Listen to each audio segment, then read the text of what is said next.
საღამოშიდობის თქვენ წინაშეა სპეციალური გამოშვება.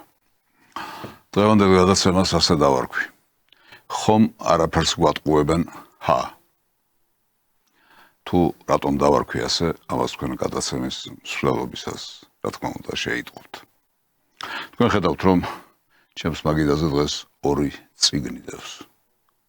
ორივეს აქვს გარკვეული დატვირთვა. პირველი წიგნიდან მინდა ერთი პატარა ლექსი წაგიკითხოთ. ეს ლექსი 2008 წლის 31 ივლისს არის დაწერილი. 31 ივლისი იყო დაბადების დღე ბატონ რეზო ბალანჩივაძისა, ცნობილი მეცნიერისა, ცნობილი ფილოსოფოსისა, ცნობილი ჟურნალისტისა და საერთოდ ცნობილი პიროვნებისა. დღეს კაცობის საზომები არის ერთობ არეული. შეშლილი ეს თაობა, დადის როგორც მთვარეული. დიოგენეს კვალს მივყვები, დავატარებ დღისით ფარანს, კაცს დავეძებ, ვინც სატანას განუდგა და ღმერთი ფარავს. დღეს მე ალბათ ვითამადებ, დღეს მე ალბათ ყანწსაც დავცლი. მადლი უფალს, უკვე ნაპოვნი მყავს კაცი. ასე მოვეფერე მაშინ 16 წლის წინ დაბადების დღეზე ბატონ რეზო ბალანჩივაძეს. სამწუხაროდ ბატონი რეზო ბალანჩივაძე აღარ არის ამ ქვეყანაზე. ის გუშინ მიიბარა ქართულმა მიწამ. წავიდა ჩვენგან დიდი მოღვაწე, დიდი მეცნიერი, დიდი პიროვნება. ღმერთმა სასუფეველი დაუმკვიდროს. ახლა მინდა მეორე წიგნს შევეხო. ეს არის ანა ასი, ასე ქვია და ეძღვნება ანა კალანდაძეს, ქართული პოეზიის დედოფალს.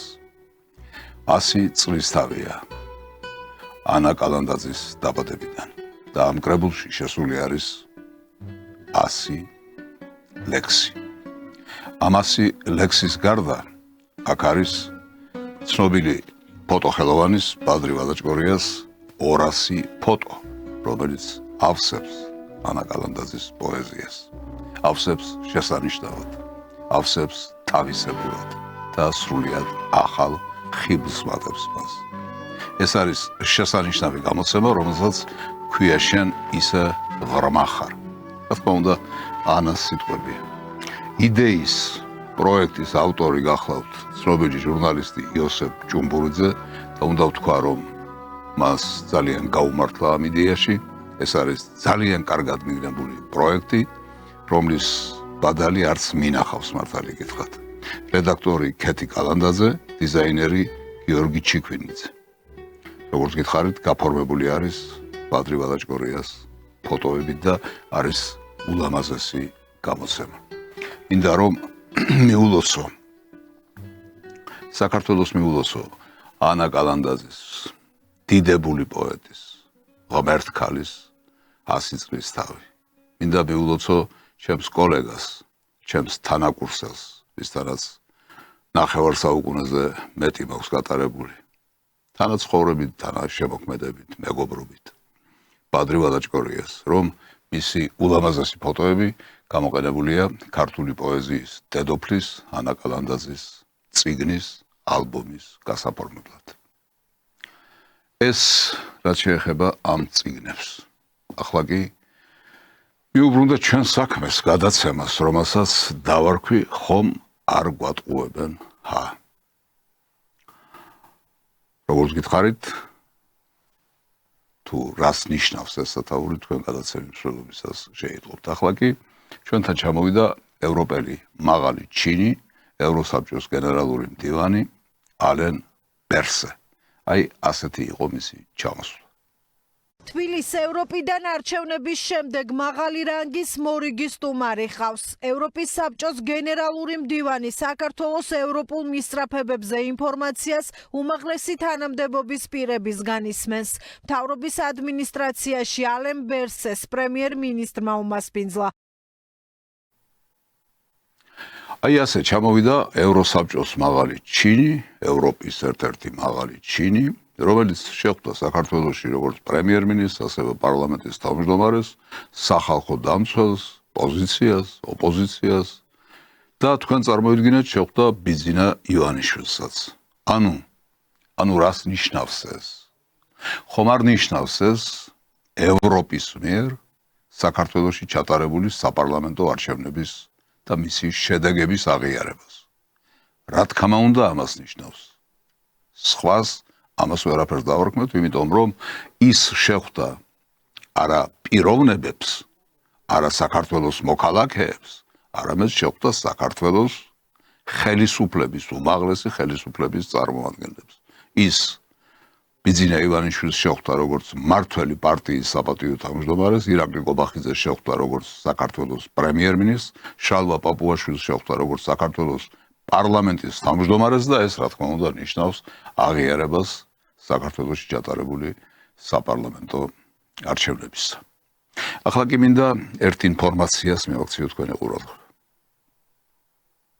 პირისპირ და გაფართოვებული შეხვედრის შემდეგ ირაკლი კობახიძე ამბობს, რომ ევროსაბჭო და საქართველო მჭიდრო თანამშრომლობაზე თანხმდებიან და საქართველოს ყველა მიმართულებით პირადად ბერსეს მხარდაჭერა ექნება. დახურულ შეხვედრაზე მხარეებმა ქართული ოცნების 28 ნოემბრის გადაწყვეტილება განიხილეს. ასეთი არის ეს ინფორმაცია, მაგრამ სადაც გავიგე სიტყვა რომ თანხმდებიან, სადაც გავიგე სიტყვა რომ რაღაც სამომავლო იგეგმება, რაღაცა ეჭვის ჭია გამიშთა, რომელიც ამ გადაცემაში ცოტა მოგვიანებით მინდა გაგიზიაროთ. შესაძლებელია მას საფუძველი არ აქვს, შესაძლებელია აქვს. მოდით ნახოთ ერთად. ახლა კი ბატონი კობახიძე ბერსესთან შეხვედრის შემდეგ. მე მინდა ალბათ გადავხადო ევროსაბჭოს გენერალურ მდივანს ბატონ ალენ ბერსეს საქართველოში ჩამოგზავნებისთვის, რა თქმა უნდა, ძალიან მნიშვნელოვანია ჩვენთვის მისი ვიზიტი საქართველოში. ჩვენ გვქონდა ძალიან მეგობრული, ძალიან პროდუქტიული შეხვედრა და რა თქმა უნდა, ვისაუბრეთ ქვეყანაში მიმდინარე პროცესებზე და ვისაუბრეთ, რა თქმა უნდა, საქართველოსა და ევროსაბჭოს თანამშრომლობაზე. ბუნებრივია შევთანხმდით იმაზე, რომ გაგრძელდება ძალიან მჭიდრო თანამშრომლობა ჩვენს ქვეყანასა და ევროსაბჭოს შორის. 90-იანი წლებიდან მოყოლებული ჩვენ გაკავშირებს ძალიან მჭიდრო თანამშრომლობა და რა თქმა უნდა ჩვენი ინტერესია რომ ეს თანამშრომლობა მაქსიმალურად აქტიურად გაგრძელდეს. პირადად ბატონი გენერალური მდივნის როლი ამაში არის რა თქმა უნდა განსაკუთრებული და ჩვენ დარწმუნებული ვართ რომ ჩვენ ქვეყანას ექნება პირადად ბატონი ალან ბერსეს მხარდაჭერა ყველა მიმართულებით. შეხვედრა იყო დახურული და აქედან გამომდინარე დეტალებზე ვერ ვისაუბრებ. ერთ-ერთი რაც შემიძლია გითხრათ არის ის რომ ჩვენ ვისაუბრეთ რა თქმა უნდა გენერალურ მდივანს ჩვენ გადაწყვეტილებასთან დაკავშირებით განვმარტეთ რა თქმა უნდა ჩვენი გადაწყვეტილების მიზეზები, რაც შეეხება მის რეაქციას ამაზე რა თქმა უნდა ან თავად უნდა ისაუბროს თუ ექნება გენერალურ მდივანს ამის სურვილი. ერთ რამეს მინდა მიაქციოთ ყურადღება. ხანგრძლივი და დაძაბული პერიოდის შემდეგ, უაღრესად დაძაბული ურთიერთობების შემდეგ ევროკავშირთან, ამერიკის შეერთებულ შტატებთან და კოლექტიურ დასავლეთთან საერთოდ. ამ პერიოდის შემდეგ პირველად ნახეთ თბილი ინტონაციები, პირველად ნახეთ ურთიერთგაგების სურვილი და პირველად ნახეთ თანამშრომლობისკენ გადადგმული ნაბიჯები თუ არა, ყოველ შემთხვევაში წარმოთქმული სიტყვები. ამაში ცუდი რა უნდა იყოს პირიქით. ძალიან კარგი და მისასალმებელია, თუმცა აქ გამიშდა ის ეჭვი, რომლის შესახებაც მოგახსენეთ და რომელსაც უფრო დავაკონკრეტებ გზადაგზა. ახლა კი შეხვედრა ბატონ პაპუაშვილთან. აღმასრულებელი ხელისუფლების შემდეგ ევროპელმა სტუმარმა შეხვედრა საკანონმდებლო ხელისუფლების წარმომადგენლებთან გამართა. ევროსაბჭოს გენერალურმა მდივანმა ოქტომბრის არჩევნებთან დაკავშირებით ინფორმაცია პარლამენტის თავმჯდომარისგან მიიღო. მასპინძელმა სტუმარს ოპოზიციის საპარლამენტო ბოიკოტის გარდა ქრონოლოგიურად მოუყვა აქციების ძალადობრივი ასპექტები. კარგია, არავის უკან არ დაუხევია, პირიქით ამ პერიპეტიების შესახებ იყო საუბარი, რაც იყო მთელი ამ დღეების განმავლობაში და რომელიც იმედია უკვე ისტორიას ჩაბარდა, თუმცა ვნახოთ როგორ განვითარდება მოვლენები, აქაც დამთბარი ინტონაციები. ახლა უშუალოდ პაპუაშვილს მოусმინოთ. ევროპის საბჭოს გენერალურ მდივან ალენ ბერსეს 2024 წლის საპარლამენტო არჩევნების პროცესი და შედეგები გავაცანი. ქვეყანაში მიმდინარე საპროტესტო აქციებზე ვესაუბრე და ძალადობრივი პროტესტის ქრონოლოგიის შესახებ ინფორმაცია მივაწოდე. ხაზი გავუსვი საერთაშორისო თანამეგობრობის მიერ მიმდინარე მოვლენების ადეკვატურად შეფასების მნიშვნელობას. ასევე ვისაუბრეთ საპარლამენტო საქმიანობაში ოპოზიციის ჩართულობის მნიშვნელობაზე როგორც დემოკრატიული პროცესის განუყოფელ ნაწილზე. ორივე მხარემ ღია დიალოგის საფუძველზე შემდგომი თანამშრომლობის მზაობა გამოვხატეთ. შესანიშნავია, ბრწყინვალეა ყველაფერი. მინდა შეგახსენოთ, რომ უმაღლესი პირების არც ერთი უმაღლესი პირი არ გამოუტოვებია ბატონ ბერსეს, რომ არ შეხვედრო და შეხვდა სახალხო დამცველსაც. თავარი საკითხი, რაც გენერალურ მდივანს აინტერესებდა და რაზეც ჩვენ მივაწოდეთ ინფორმაცია, ეს არის ის ბოლო მოვლენები, რაც განვითარდა თბილისში და დაკავებულების, მათ შორის დაზიანებული ადამიანების შესახებ. ის საქმე, რაც გაწია სახალხო დამცველის ოფისმა, ამაზე მივაწოდეთ ინფორმაცია.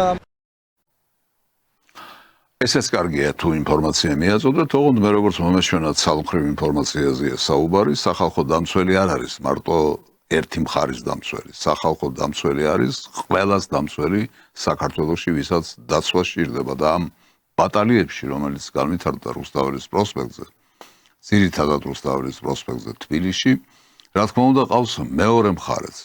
დაზარალებული, დაზიანებული მეორე მხარე არის სამართალდამცავები, რომელსაც ძალიან დიდი ჯაფა მიადგა და ძალიან დიდი შეურაცხყოფა მიაყენეს.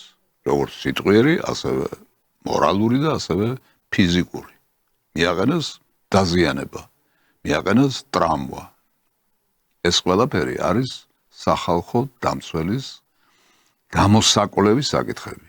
მე არ ვიცი, სახალხო დამცველი ესაუბრა თუ არა მეორე მხარის შესახებ ბატონ ბერსეს, მაგრამ თუ არ უსაუბრია, უნდა ესაუბრა. კიდევ ერთი სიუჟეტი. ევროპელი მაღალჩინოსანი უკვე შეხვდა არასამთავრობო სექტორსაც, ხვალ დაგეგმილი აუდიენცია ოპოზიციასთან და სამოქალაქო საზოგადოებასთან. ალენ ბერსე საქართველოში 21 დეკემბრამდე დარჩება. რაკი ბატონი ბერსა რამდენიმე დღით ჩამოვიდა, რა თქმა უნდა, მან ნახა ორივე მხარე, ნახა თითქმის ყველა უმაღლესი ჩინი საქართველოში, შეხვდა არასამთავრობოებს, შეხვდა ოპოზიციას და ასე შემდეგ და ასე შემდეგ. აი ოპოზიციასთან შეხვედრის ფრაგმენტი მინდა მოგაწოდოთ. ევროპის საბჭოს გენერალურ მდივანთან ოპოზიციის ნაწილი დღეს საქმის გასარჩევად მივიდა. მთავარი რაც ოპოზიციას ალენ ბერსესთან აინტერესებდა ლეგიტიმაციის საკითხი იყო. ამ დროს თავად ოპოზიციამაც იცის, რომ ეს ევროპის საბჭოს კომპეტენცია არაა. უბრალოდ არ სურთ იმის თქმა, რომ ევროპელი მაღალჩინოსნის შეხვედრა უმაღლესი თანამდებობის პირებთან სწორედ მათ აღიარებას ნიშნავს. არავითარი ლეგიტიმაციის უფლება ევროკავშირს და მის ერთ-ერთ უმაღლეს წარმომადგენელს არ აქვთ, რაც შეიძლება აღიარებას, როგორც უკვე გითხარით, ამაზე მეტი აღიარება რა უნდა იყოს, როდესაც ის ჩამოვიდა საქართველოში და ყველა უმაღლესი თანამდებობის პირს შეხვდა. ეს, რა თქმა უნდა, აღიარება არის და სწორედ ამიტომ არის ოპოზიცია შეწუხებული. ეს აღიარება მათ ხელს არ აძლევს. ამ აღიარების ატანა მათ არ შეუძლიათ, იმიტომ რომ ისინი მოელოდნენ არანაირი აღიარება არსაიდან არ მოვა და ისინი იმ ქაოსით, იმ დესტაბილიზაციით, რასაც აწყობდნენ თბილისში და რუსთაველის პროსპექტზე და სხვადასხვა ქალაქში საქართველოში, აი ამ დესტაბილიზაციითა და ქაოსით მიაღწევდნენ სახელმწიფო გადატრიალებას და სახელმწიფოს მართვის ბერკეტებს ჩაიგდებდნენ ხელში, მაგრამ როგორც ხედავთ, ეს ასე არ მოხდა და ამიტომ არიან წონასწორობიდან გამოსული. აი მათი ერთი წარმომადგენელი შეხედეთ, რას გავს და რა მდგომარეობაში. სიყალბე კიდევ ერთხელ გამოვლინდა არანაირი აღიარება. თქვენ უნდა გცხვენოდეთ, რომ არც ერთ საკითხს ობიექტურად არ აშუქებთ. თქვენ ხართ ჩვეულებრივი ყალბის მკმნელები, ზუსტად ამ საკითხს მთელი თქვენ ხართ მატყუ არა ბატონ გიორგი. ეს არის პასუხი თქვენ. აი ხა იტყუებით თქვენ. აი ასეთი იყო ამ კაცის გამოსვლა და დამოკიდებულება. ის ყველა იმ ჟურნალისტს, რომელიც არ არის მეხუთე კოლონის, დასავლეთის მეხუთე კოლონის სამსახურში ჩამდგარი. მიმართავს აი ესეთი უხეში ფორმებით და ეუბნება მათ, რომ ისინი არიან ყალბის მკვლელები, ისინი არიან მატყუარები, სრუპენტელები და ასე შემდეგ და პასუხიც მიიღო ჟურნალისტისგან. აი ამ გოგონას მინდა მადლობა უთხრა იმისთვის, რაც უთხრა, თუმცა რა კი ეს ნაბიჯი გადადგა, მას შეეძლო ეთქვა მისთვის, რომ ის არა მარტო მატყუარა, არამედ არამზადაა, გაიძვერა, მოღალატეა და ყველანაირი უბედურების ჩამდენი კაცია. ესეც შეეძლო ეთქვა, თუმცა რაც უთხრა, ის ერთი სიტყვაც, რა თქმა უნდა, ყველაფერ ამას მოიცავს. აი ასეთია ამ ადამიანების მდგომარეობა. ახლა საერთოდ აი ამ ლეგიტიმაციაზე და აღიარებაზე და ასე შემდეგ. ევროპელი მაღალჩინოსნის ვიზიტი და შეხვედრისთვის შერჩეული უმაღლესი თანამდებობის პირთა სია ოპოზიციური მედიის და ოპოზიციური პარტიების ნარატივს ლეგიტიმურობასთან დაკავშირებით ანულებს. ალენ ბერსე პრემიერის და პარლამენტის თავმჯდომარის გარდა შეხვდება არჩეულ პრეზიდენტს მიხეილ ყაველაშვილს. თუ კი მიხეილ ყაველაშვილსაც ხვდება, მაშინ რა თქმა უნდა, მან აღიარა არა მარტო ის არჩევნები, რომელიც 26 ოქტომბერს ჩატარდა და იყო საპარლამენტო არჩევნები, არამედ მან აღიარა საპრეზიდენტო არჩევნებიც.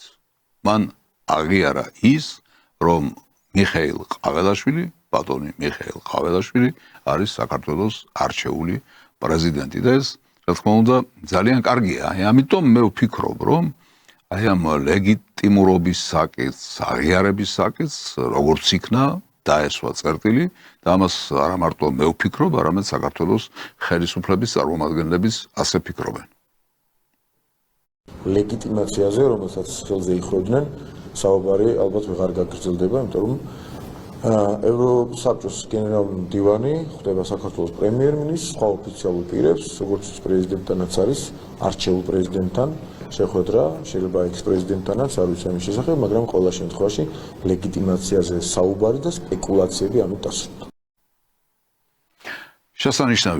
შესანიშნავია, მართლა დასრულდა ამით მე მგონი ეს ეგრეთ წოდებული ოპოზიცია, ანუ დასავლეთის მეხუთე კოლონას სინამდვილეში, რომელიც საქართველოს წინააღმდეგ არის აღძრული და ამოქმედებული, დარწმუნდება ალბათ იმაში, რომ მათი რესურსი არ არის საკმარისი იმისთვის, რა მიზანიც მათ დაისახეს, ანუ სახელმწიფო გადატრიალებისთვის და ხელისუფლების გადაბარებისთვის. არ ყოფნით მათ რესურსი და პირველ რიგში მათ არ ყოფნით სახალხო მხარდაჭერა. საქართველოში ძალიან ცოტაა ის ადამიანი, ვინც აი ამ ძალას, ნაციონალურ მოძრაობას, ნაციონალურ ფაშისტურ ხროვას და ლიბერალურ ფაშისტურ ხროვას მხარს უჭერს.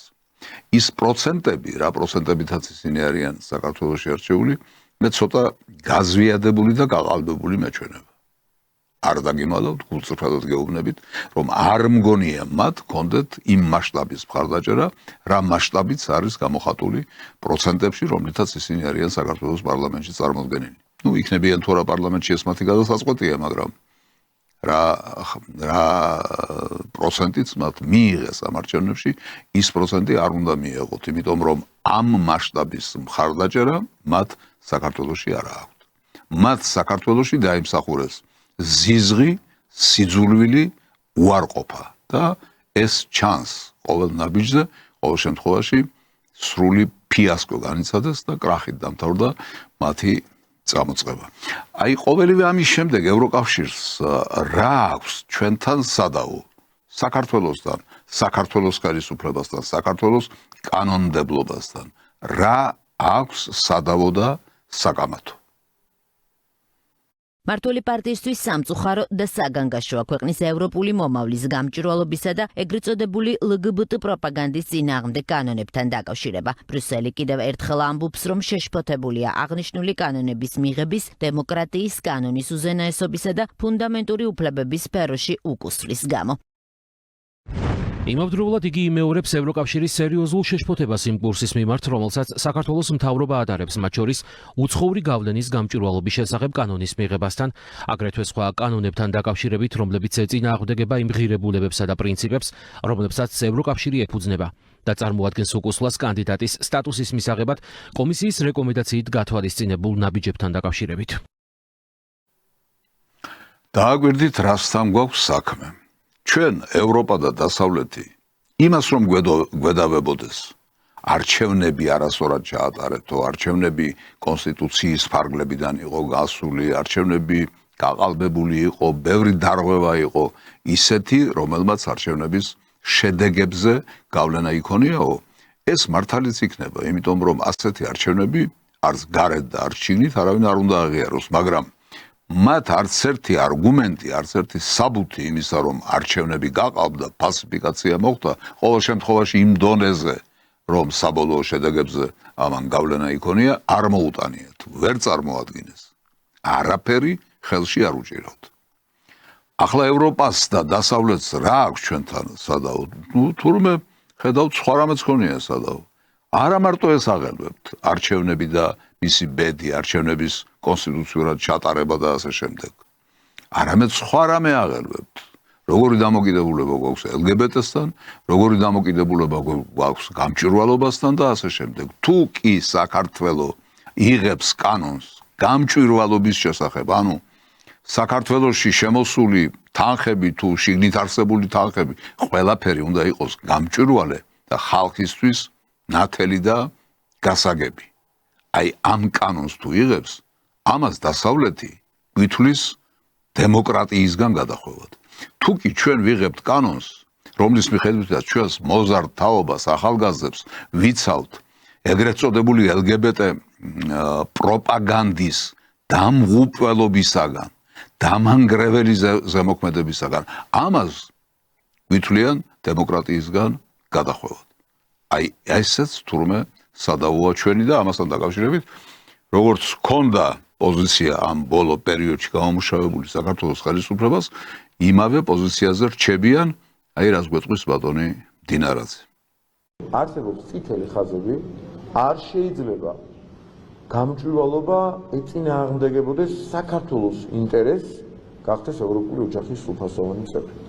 არ შეიძლება ოჯახური ღირებულებები, მისი პატივისცემა ეწინააღმდეგებოდეს და კანონში ამის გადატანა ეწინააღმდეგებოდეს საქართველოს ინტერესს, გახდეს ევროპული ოჯახის სრულფასოვანი წევრი.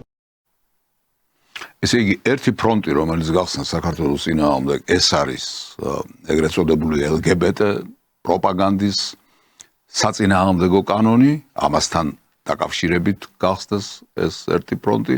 მეორე არის გამჭვირვალობის კანონთან დაკავშირებული ფრონტი, რომელიც გაგხსნეს, მაგრამ ეს არ არის მარტო, არის ისევ იგივე თემა, არჩევნების თემა, რომელსაც არ ეშვებიან. მიუხედავად იმისა, რომ ევროსაბჭოს მაღალი ჩინებით ჩამოვიდნენ, აღიარეს ეს ყველაფერი, მაინც არ ეშვებიან ამ თემას, რასაც ქვია არჩევნების თემა და არჩევნების გამოძიების საკითხი.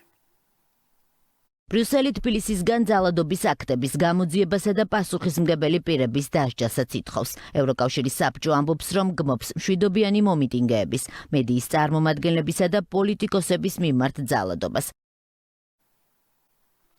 ეს კიდევ სხვა საკითხია და არის კიდევ საკითხი, რაც იყო სანქციებთან დაკავშირებული მომენტი, ანუ რუსეთის წინააღმდეგ დასავლეთის მიერ გამოქვეყნებულ სანქციებს, გამოყენებულ სანქციებს ჩვენ უნდა შევერთებოდეთ. ამას ითხოვდნენ ჩვენგან. მიუხედავად იმისა, რომ ეს ჩვენთვის დამანგრეველი იქნებოდა. ჩვენგან ითხოვდნენ მეორე ფრონტის გახსნას რუსეთის წინააღმდეგ. ეს საერთოდ კატასტროფა იქნებოდა საქართველოსთვის, მაგრამ ითხოვდნენ ამას. აი, რას გვეტყვის ბატონი კახკალაძე. შანტაჟი, მუდმივი მუქარა, შეურაცხყოფების მიყენება, მეორე ფრონტის მოთხოვნა, სანქციებზე მიერთება, ეს არის ის თემები, რაც პირდაპირ დამაზიანებელია ჩვენი ქვეყნისთვის, დამაზიანებელია ჩვენი ქვეყნის მოსახლეობისთვის, რიგითი მოქალაქეებისთვის და ჩვენ არავითარ შემთხვევაში არ დაუშვებთ იმას, არ გავაკეთებთ ისეთ რამეს, რომელიც თავიდანვე ვიცით, რომ დამღუპველი იქნება. რა თქმა უნდა, არ უნდა გააკეთოთ.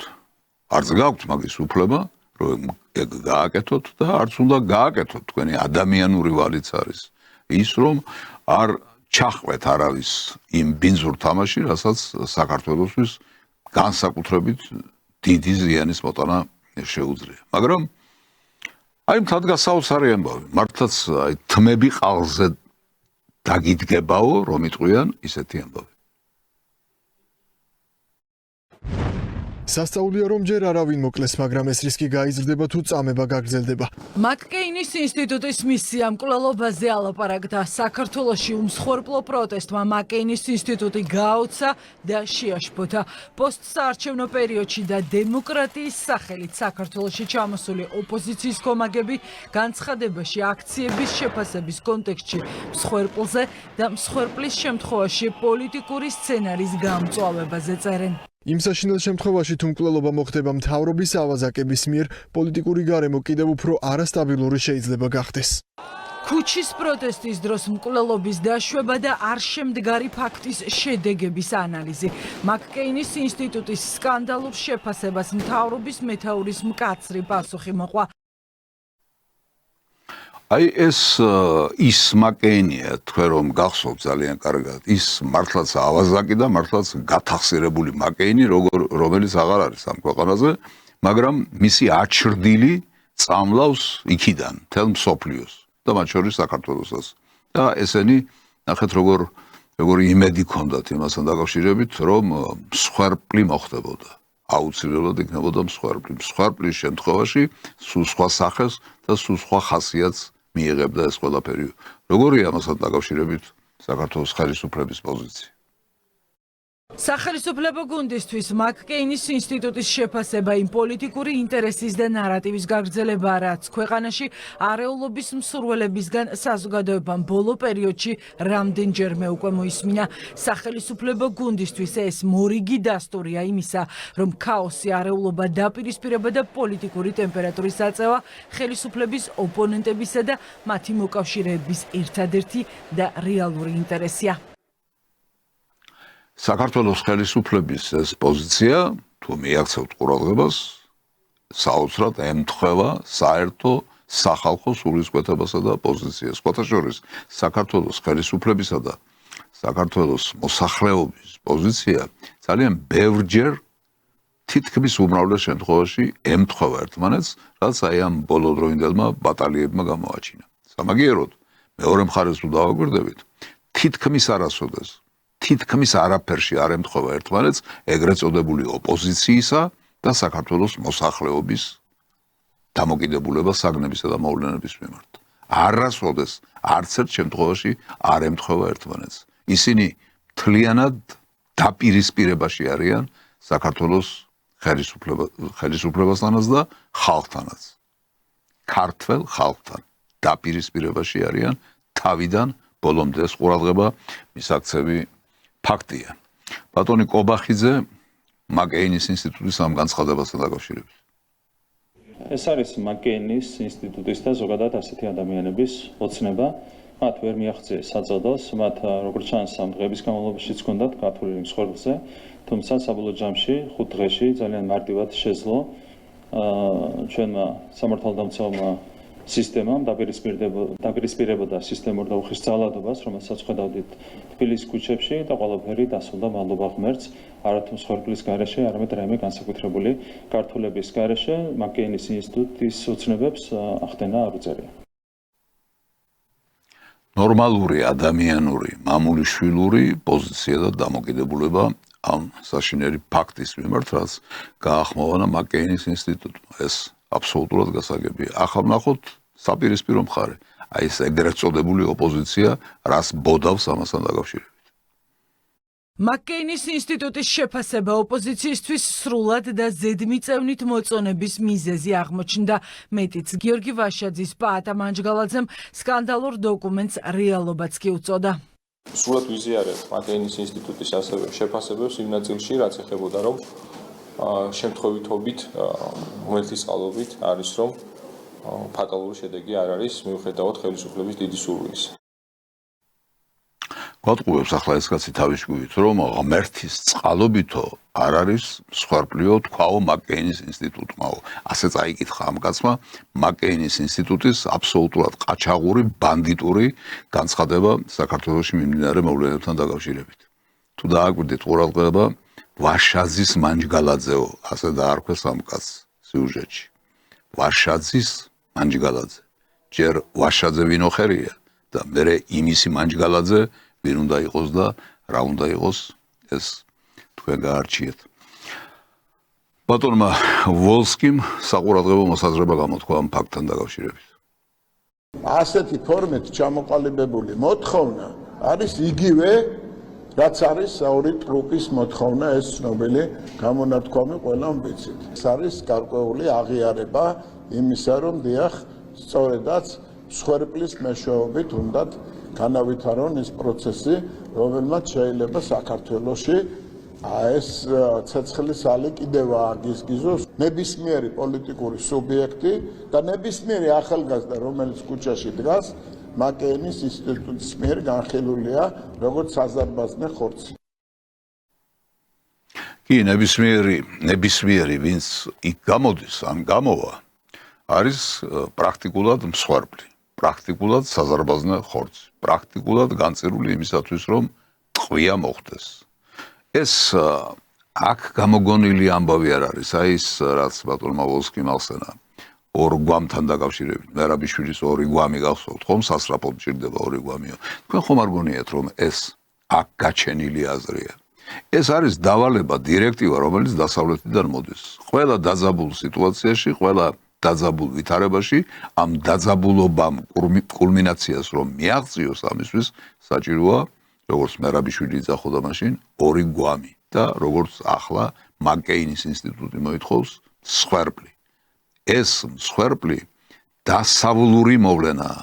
ასეთ შემთხვევებში მსხვერპლი უნდა არსებობდეს და არა მერაბიშვილის ან თუნდაც მაკეინი რა თქმა უნდა დასავლური ინსტიტუტია, მაგრამ კონკრეტული მაკეინის ინსტიტუტის გამოგონება კი არ არის, კოლექტიური დასავლეთის გამოგონებაა. იმათი გამოგონებაა, ვინც მოიგონეს, შექმნეს და რეალობაში მოიყვანეს ძალიან ბევრ ქვეყანასა და სახელმწიფოში ეგრეთ წოდებული ფერადი რევოლუციები. ანუ უსისხლო გადატრიალებები, უსისხლო პირობითი რამ გახლავთ, რა თქმა უნდა, ერთი-ორი მსხვერპლი უსისხლობის ამბავს მაინც და მაინც დიდ ზიანს ვერ მიაყენებს მათი გაგებით, რა თქმა უნდა. ვინ არიან ეს ადამიანები და საერთოდ ეს მაკეინის ინსტიტუტი რას წარმოადგენს? თბილისში პოსტსაარჩევნო მისიით ჩამოსული მაკეინის ინსტიტუტის წარმომადგენლობამ ანგარიშის ფორმატით განცხადება გავრცელა.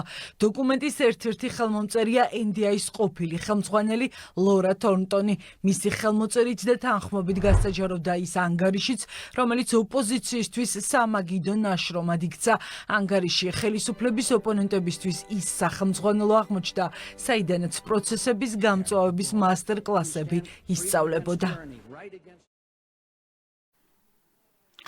და ახლა ერთი უაღრესად საინტერესო თემა. თქვენ იცით, რომ ამ რამდენიმე დღის წინ ევროპაში იხილავდნენ საქართველოსთვის სანქციების დაწესების საკითხს. იხილავდნენ ამ საკითხს, მაგრამ რამდენიმე ევროპული ქვეყანა აღმოჩნდა ისეთი, რომელმაც ამ სანქციებს ხარი არ დაუჭირა. აღმოჩნდნენ ასეთი სახელმწიფოები, იმიტომ რომ იქაც ჯერ ყველაფერი არ აქვს წალეკილი უსინდისობას.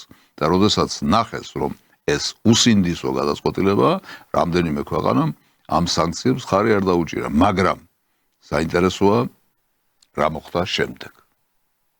სამი ქვეყნის უკან დახევა და შეცვლილი გადაწყვეტილება. იტალიამ, ესპანეთმა და რუმინეთმა ერთმანეთის მიყოლებით უარყვეს ის, რაც დაიწერა და ის, რაც დახურული შეხვედრიდან გამოვიდა. მათ შორის მედიის წარმომადგენლები წერდნენ, რომ უნგრეთთან ერთად იყვნენ სხვებიც, ვინც საბჭოს გადაწყვეტილებას არ დაეთანხმნენ. პრემიერმა დღეს კაია კალასის განცხადებაც გაიხსენა. მოხდა საოცარი ფაქტი. რამდენიმე სახელმწიფომ ამ გადაწყვეტილებას ხარი არ დაუჭირა, მაგრამ გარკვეული პერიოდის გასვლის შემდეგ, სულ ცოტა ხნის გასვლის შემდეგ, ისინი იძულებული გახდნენ თავიანთი ეს პოზიცია უკან წაეღოთ. აი ეს თქვენ უკვე მოისმინეთ, რასთან მქონდა საქმე, მაგრამ ახლა პრემიერს მოусმინოთ. მე გავაკეთებ შენ განცხადება, 5 ქვეყანას გადავხადე მადლობა ქართული ხალხის მიმართ ხარდაჭერისთვის და გუშინ აქედან 3 ქვეყანა ჯიუტად ამტკიცებდა, რომ ქართული ხალხის მიმართ ხარდაჭერა მათ აზრადაც არ გაუვლიათ. აი ასეთი გასაოცარი ფაქტი მოხდა, საოცარი ფაქტია, ხო? ძალიან საყურადღებო და ძალიან მნიშვნელოვანი ფაქტი. მოდით კიდევ რამდენიმე დეტალი მოვისმინოთ ბატონ კობახიძისგან.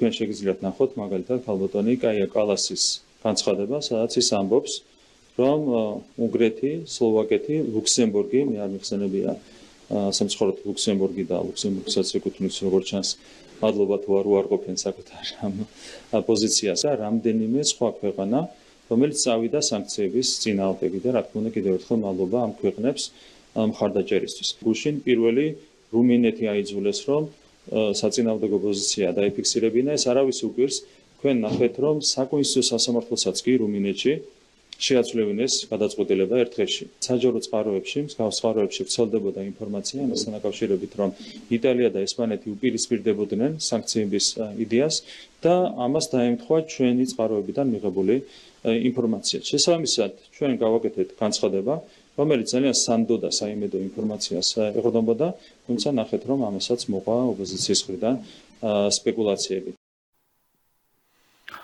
ევროპის გათახსირებას ის მასშტაბები აქვს მიღებული, რომ აი ამ ფაქტსაც კი, რომელიც ყველასთვის უნდა გაცხადდეს, ხო? ჯერ მხარი არ დაუჭირეს სანქციებს, შემდეგ უკან წაიღეს მათი ეს პოზიცია. ვინ არიან ეს ქვეყნები? ამას ევროპა ასაიდუმლოებს. საიდუმლოდ ინახავს ამ ქვეყნების ჩამონათვალს. ვინ და რატომ გააკეთა ეს? ვინ და რატომ მოიქცა ასე? ამის გამხელა არ უნდა. რაც შეეხება ოპოზიციას ჩვენთან, ამ ჩვენს ეგრეთ წოდებულ ოპოზიციას, მათი მიდგომა ხომ საერთოდ გულისამრევია. საქართველოს მხარდამჭერი ქვეყნების შესახებ ინფორმაცია გასაიდუმლოებულია. ქრონიკის კითხვას არ პასუხობს საქართველოში ევროკავშირის წარმომადგენლობაც. რადიკალური ოპოზიციაც საქართველოს მოწინააღმდეგეების მხარეს დადგა. მეგობარ ევროპულ ქვეყნებს კი პრორუსებს უწოდებენ. აი, როგორია პოზიცია ამ ეგრეთ წოდებული ოპოზიციისა, ის კაცი, ვისაც ვაშაძის მანჯგალაძე დაარქვეს ჟურნალისტებმა, აი ის კაცი რაღაცას ცინიკოსობს ამ საკითხთან დაკავშირებით. ოღონდ იმიტომ კი არა, რომ ევროპულმა ქვეყნებმა ჯერ ერთი გადაწყვეტილება მიიღეს და შემდეგ შეცვალეს, არამედ თვითონ თემასთან დაკავშირებით ცინიკოსობს. Quest რომ ხუთმა ქვეყანამ გაწია უწინააღმდეგობა და შემდეგ ყველა ნახეთ სამმა ქვეყანამ უარყოდა თქვა რომ ეს არის რუსული პროპაგანდა, დეзинფორმაცია. იქ ლაპარაკი იყო ორ ქვეყანაზე და სხვა ქვეყნებმაო. ბოლოს ასეთი დასკვნა გააკეთეს და თუ და სხვა ქვეყნებმა არ დაუჭირეს მხარი სანქციებს, რომელიც საქართველოს წინააღმდეგ უნდა დაეწესებინათ, ეს და სხვა ქვეყნები ხომ უნდა იყოს ჩამოთვლილი. ეს რა თქმა უნდა უყურადღებო არ დარჩა ბატონი დინარაძისთვის. მაშინ უნდა გითხრან ეს სხვა ქვეყნები რომლებია. აწი თუ მხარს დაგვიჭერს ვინმე, ჯერ ვიკითხავთ ხოლმე ამისთვის მადლობა რამე უხერხულობას ამ პრობლემებს თუ არ შეუქმნით. ისინი ეწინააღმდეგებიან საქართველოს ევროინტეგრაციას ძალიან უხეში ფორმებით. წარმოიდგინეთ, არ ვიცი რამხელა იყო ინტერვალი, მაგრამ 1 საათის განმავლობაში ერთმანეთის მიყოლებით 3 საკმაოდ ძლიერი ევროპული ქვეყნის საგარეო საქმეთა სამინისტროებმა ერთმანეთის მიყოლებით გამოაქვეყნეს ასე კოორდინირებულად ესეთი განცხადებები. აი ასეთი უბედურება ტრიალებს ევროპაში მიუხედავად იმისა, რომ თითქოს რაღაცა ლაგდება, თითქოს რაღაცა პირი უჩანს, რომ ურთიერთობები უნდა დათმეს. მაინც ასეთი უბედურებები ტრიალებს. ახლა მინდა გადავიდე ერთ ქალბატონზე, რომელსაც სახელი დაუტოვე, მაგრამ გვარი შეუცვალე. სალომე ზელენსკაია. საქმე ის გახლავთ, რომ უკრაინაში ბატონი ზელენსკი, ფაშისტი ზელენსკი, არის ვადაგასული პრეზიდენტი და არავითარი ლეგიტიმაცია არ გააჩნია. არავითარი აი ხელის მოსაკიდებელი რაღაც იურიდიულ ლაზეიკას რომ უძახიან რუსული ტერმინოლოგიით. ასეთი რამეც კი არ არსებობს, რომ მას კონდეს რამე ლეგიტიმაცია, მაგრამ მაინც რჩება თავის ადგილზე და მაინც განაგრძობს იმ უბედურების მოტანას უკრაინელი ხალხისთვის, რასაც ქვია სისხლით სრემლი და ნგრევა. აი ასეთივე ხდება ეს ქალბატონი. არა, ჯერ კიდევ აქვს რამდენიმე დღე დარჩენილი. ჯერ კიდევ მართალია ბრიტანული და ამერიკული ტერმინოლოგიით კოჭლი იხვის როლშია, მაგრამ მიუხედავად ამისა, მას მაინც პრეზიდენტის მოვალეობის შესრულება აკისრია. თუმცა მან განაცხადა, რომ აქედან წასვლას არაპირებს მას შემდეგაც, რაც ვადა საბოლოოდ ამოეწურება. ამიტომ დავარქვი მას სალომე ზელენსკაია. სალომე ზელენსკაია მოასწრო კიდევ ერთი განავარდება ევროპაში.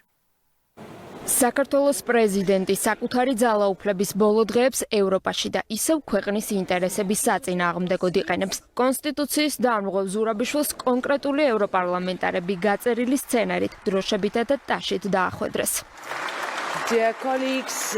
დავალების შესრულებით კმაყოფილი დამკვეთების ამ მცირემეტრაჟიან ჩანახატს თავად ზურაბიშვილის ნარატივიც ამყარებს. ევროპის ტრიბუნა სალომე ზურაბიშვილმა საკუთარი ქვეყნის წინააღმდეგ უარყოფითი გზავნილების გასახმიანებლად და ნაციონალური მოძრაობის დასაცავად გამოიყენა. მეტიც, ზურაბიშვილმა დაიცვა ქართული ჯარისა და ევროპელი პენსიონერების მძარცველი დავით კეზერაშვილი. აი ამ პატარა აპლოდისმენტების მისაღებად იყო წასული ევროპაში ქალბატონი სალომე ზელენსკაია. მან ამ აპლოდისმენტებში ამ იაფფასიან პოპულარობაში გაცვალა ის, რასაც ქვია საქართველოს პრეზიდენტობა, რასაც ქვია სამშობლოს განცდა, რასაც ქვია ხალხის სამსახურში დგომა და რასაც ქვია თავის გაწირვაც კი საკუთარი ქვეყნისა და ხალხის სასარგებლოდ. აი ეს ყველაფერი მან გაწირა იმ პატარა აპლოდისმენტებში, რომელიც იქ მოიპოვა და ახლა ვნახოთ, რის სათქმელად ჩავიდა იქ. ქართველები ჯერ კიდევ ველოდებიან მწვავე ზომებს ბრიუსელიდან და ვაშინგტონიდან. რაც მანამდე დაანონსდა ბატონი ივანიშვილის მთავრობის მიერ ის, რომ პარტიების ნაწილი გაუქმდება და პირველ რიგში ეს ნაციონალურ მოძრაობას ეხება. ლაპარაკი იყო მოპარული პენსიები, ევროპელი მოხუცების, ასევე კოლ-ცენტრების საკითხები იდგა ხოლმე. წარმოგიდგენიათ, ჯერ ერთი ითხოვს, რომ დასაჯეთ ჩვენი ქვეყანაო. და მეორე ამართლებს იმ ბანდიტს, იმ ყაჩაღს, რომელიც ბრილიანტებს, ქონებას და უზარმაზარ თანხებს ითვისებდა საქართველოს უბედურების ხარჯზე. ვინმე დამნაშავე კეზერაშვილს, რომელიც იმ ჩადენილ დანაშაულებს, ახალ დანაშაულებს უმატებს, უკვე საქართველოს ფარგლებს გარეთ და ვინც ცნობილია როგორც პიროვნება, რომელიც ნებისმიერი საზოგადოებისთვის უნდა იყოს აბსოლუტურად მეუღებელი და უნდა იყოს მოგვეთილი. აი ამ კაცის დასაცავად დადის სალომე ზელენსკაია ევროპაში და აი ამ ბოდვებს, რომელსაც თქვენ გონიათ, რომ აი ევროპას ელაპარაკებოდა, ევროპას კი არა, სინამდვილეში ელაპარაკებოდა სულ რამდენიმე ადამიანისგან შემდგარ დარბას. აი ნახოთ ეს სიუჟეტი თუ რამდენი ესწრებოდა მის ამ მოხსენებას. სენად გამოყენებულ ევროპარლამენტის ტრიბუნას აკლდა მთავარი ხალხი. ზურაბიშვილის პატრონებმა ყველა ევროპარლამენტარის მობილიზებას სხდომაზე ვერ შეძლეს. სხდომამ ანშლაგით ვერ ჩაიარა. ევროდეპუტატთა ნაწილმა სპექტაკლი დაიწუნა. აი ეს იყო სულ ის ტრიუმფი, რომლითაც სალომემ ეს ვიზიტი ჩაატარა, სალომე ზელენსკაიამ. ახლა ისიც მოვისმინოთ, თუ რა შეფასებები მისცეს ცალკეულმა დეპუტატებმა ევროპაში ზელენსკაიას ამ ვიზიტს. მე გაუცებული დავრჩი, ყველას ეგონა რომ ფეხზე დგომით ოვაციებით დახვდნენ, თუმცა რეალურად იქ მისი მოსვლის დროს ევროპარლამენტის დეპუტატების მაქსიმუმ 20% ესწრებოდა. მისი სიტყვის დასასრულს კი შეიძლება რამდენიმე დაიმატა. მე პირადად მხარს არ ვუჭერ თქვენს პრეზიდენტს, თუმცა მე ვესწრებოდი გამოსვლას, რადგან მაინტერესებდა რა სიტყოდა. 30 წუთის შემდეგ გულწრფელად რომ თქვა, ის აქ ჩამოვიდა ოვაციებისა და წარმატებისთვის, თუმცა საბოლოოდ შედეგი არც ისე კარგი მიიღო. აი ეს კაცი, ეს დეპუტატი იმდენად საინტერესოდ ლაპარაკობს, რომ კიდევ ერთს კი არა, კიდევ ორ სიუჟეტს გიჩვენებთ მისი მონაწილეობით. მე არ მესმის, რატომ უნდა დასანქცირდეს თავისუფალი ქართველი ხალხის მიერ არჩეული მთავრობა. ეს სანქციები რეალურად მთავრობის წინააღმდეგ კი არ არის, არამედ იმ ხალხის წინააღმდეგ არის, ვინც უმრავლესობაში ქართული ოცნების მოსვლას დაუჭირა მხარი. ვფიქრობ, საქართველოში სიმშვიდე უნდა დაბრუნდეს, ეს შედის ყველას ინტერესში. ის ფაქტი, რომ ჩვენ თქვენი პრეზიდენტი აქ ვიხილეთ მისი მანდატის ამოწურვამდე 10 დღით ადრე, ეს ცოტა არ იყოს პროვოკაციაა. ევროკავშირი მუდმივად ამბობს, რომ ის ეწინააღმდეგება უცხოურ ჩარევას, თუმცა ამ დროს თავად ზუსტად ამას აკეთებს თქვენს ქვეყანაში. როგორც გითხარით, ძალიან საინტერესოდ საუბრობს ეს კაცი, საუბრობს როგორც საქმეში ჩახედული და გარკვეული კაცი, ამიტომ კიდევ ერთი სიუჟეტი მოვისმინოთ. როდესაც ევროკავშირში ზოგიერთმა ჩემმა კოლეგამ თქვა, რომ საქართველომ რუსეთის წინააღმდეგ მკაცრი სანქციები უნდა დააწესოს, ჩემთვის სავსებით გასაგებია, რომ თქვენი ქვეყანა პირველ რიგში საკუთარ ინტერესებზე ფიქრობს. ჩემს კოლეგებს კი ეს არ ესმით. მარტივია მკაცრი სანქციების დაწესება, როდესაც საფრანგეთში ცხოვრობ. გეოგრაფია აქ მნიშვნელოვანია და ჩვენ უნდა გვესმოდეს თქვენი მდგომარეობა. ეს კაცი მარტო არ არის. ასე იქ სხვებიც ფიქრობენ. როგორც წეღამ თქვი, დასავლეთში მთლიანად არ წაულეკავს ამ უბედურებას, რასაც ქვია გაუკუღმართებული ცნობიერება მთელი კონტინენტი. არა, არიან ადამიანები, რომლებიც საღად აზროვნებენ და კიდევ ერთი დეპუტატი მინდა წარმოგიდგინოთ. მე ყოველთვის ვაკრიტიკებ ევროკავშირისა და მისი ინსტიტუტების ამჟამინდელ პოზიციას საქართველოსთან მიმართებით, რადგან ეს პოზიცია არ ითვალისწინებს იმ რეალობას, რომლის მართვაც უწევს საქართველოს მთავრობას. რუსეთის წინააღმდეგ ისეთი სანქციების დაწესება, როგორც ეს ევროკავშირმა დააწესა, საქართველოს აბსოლუტურ ეკონომიკურ კატასტროფას მოუდანს. აბსოლუტურად მართალს ამბობს ეს კაცი. ახალი არაფერი არ უთხოვს ჩვენთვის, ისეთი რაც ჩვენ არ ვიცით, მაგრამ მან რომ იცის ეს და ისიც რომ ასე ხედავს ამ მოვლენას, ეს არის საინტერესო. ყველა მიცის, ვინც ჩახედულია ამ საქმეში, რომ რუსეთისთვის სანქციების დაწესება საქართველოსთან იქნებოდა დამანგრეველი ქართული ეკონომიკისთვის და მით უმეტეს რუსეთისთვის მეორე ფრონტის გახსნა საქართველოსთან, ეს იქნებოდა საერთოდ დამღუპველი ამ ქვეყნისთვის. გაცილებით უფრო დიდი უბედურების მომტანი ჩვენთვის, ვიდრე იმავე ვითარებამ უკრაინელებს მოუტანა. ამიტომ ამის გაკეთება, ამ ნაბიჯების გადადგმა, რა თქმა უნდა, დაუშვებელია, რა თქმა უნდა, წარმოუდგენელია, მაგრამ როგორც საოცარიც არ უნდა იყოს, აი ეს ადამიანები დასავლეთის მეხუთე კოლონა, რომელმაც სათავეში ჩაიყენეს სალომე ზურაბიშვილი, რომელსაც როდესაც მას პრეზიდენტად ირჩევდნენ, გუშვერი სიტყვებით ლანძღავდნენ. წარმოუდგენელი სიტყვებით ლანძღავდნენ, მაგრამ შემდეგ რაკიღა სხვა ლიდერი არ ყავდათ, ეს კალბატონი ლიდერად მოიყვანეს და ახლა, როდესაც მას საპრეზიდენტო ვადა გაუვიდა, ცდილობენ, რომ ეს ვადა ძალით შეინარჩუნონ კონსტიტუციის დარღვევით, კანონების იგნორირებით, ქართველი ხალხის ნების სრული ფეხქვეშ გათელვით, შეინარჩუნონ პრეზიდენტის პოსტი. მაგრამ დადგება ის დღე 29 დეკემბერი, როდესაც ქალბატონს სალომე ზელენსკაიას ვადა საბოლოოდ ამოიწურება და ის თავისი ფეხით თუ არ გამოვა სასახლიდან. მაშინ მე მინდა გაჩვენოთ ერთი ძველი კეთილი ფილმიდან პატარა ფრაგმენტი თუ როგორ მოუწევს მას გამოსვლა იქიდან. ეს ვიდეო მასალა ინტერნეტში თავისუფლად მოძრაობს, ასე ვთქვათ, რომელიც ძალიან საინტერესო მეჩვენა. მე მინდა რომ თქვენს შემოგთავაზოთ.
აი ასე, ან დაახლოებით ასე, ან ცოტა უარესად მოუწევს ქალბატონ სალომე ზელენსკაიას სასახლის დატოვება სულ რამდენიმე დღეში. ასე იქნება ეს და არა სხვანაირად. ახლა დასავლეთთან ურთიერთობის ფორმის, სწორი ფორმის შერჩევა და მოძებნა, რომ უაღრესად რთულია, ეს ცხოვრებამ გვაჩვენა. მაგრამ მათთვის ყველაფერზე თავის კანტური, ყველაფრისთვის თანხმობის მიცემა, ყველაფერზე ხელის მოწერა, რასაც ისინი შემოგთავაზებენ და ყველა დირექტივის სამოქმედო პროგრამა და ამოცანა დასახვა არის კატასტროფულად ცუდი შედეგების მომტანი, არის დამანგრეველი. მე მინდა სხვა ქვეყნებისა და სხვა ლიდერების პოზიციაც მოვიხმო. მაგალითად, როგორ ფიქრობს გარკვეულ საკითხებთან დაკავშირებით ბატონი ალიევი, რომელიც გახლავთ აზერბაიჯანის, ჩვენი მეზობელი ქვეყნის პრეზიდენტი და რომელიც სხვათა შორის აი ამ პატარა ვიდეო მასალაში, რომელსაც ახლა წარმოგიდგენთ, ლაპარაკობს იმ კაცზე, საფრანგეთის პრეზიდენტზე, რომელიც ცდილობს, რომ როგორმე რაღაცა ფორმით საქართველოს პოლიტიკურ ცხოვრებაში ცხვირი ჩაყოს. მოვისმინოთ ეს ვიდეო მასალა. გაირკვა, რომ საქართველოში 1000-მდე არასამთავრობო ორგანიზაცია ფუნქციონირებს, რომლებიც დასავლეთიდან ფინანსდება და ამ ორგანიზაციის თანამშრომლები ანაზღაურების სახით ალბათ $10,000 იღებენ. ვფიქრობ, საქართველომ ამ საკითხის მოგვარებაზე გარკვეული დრო დაკარგა.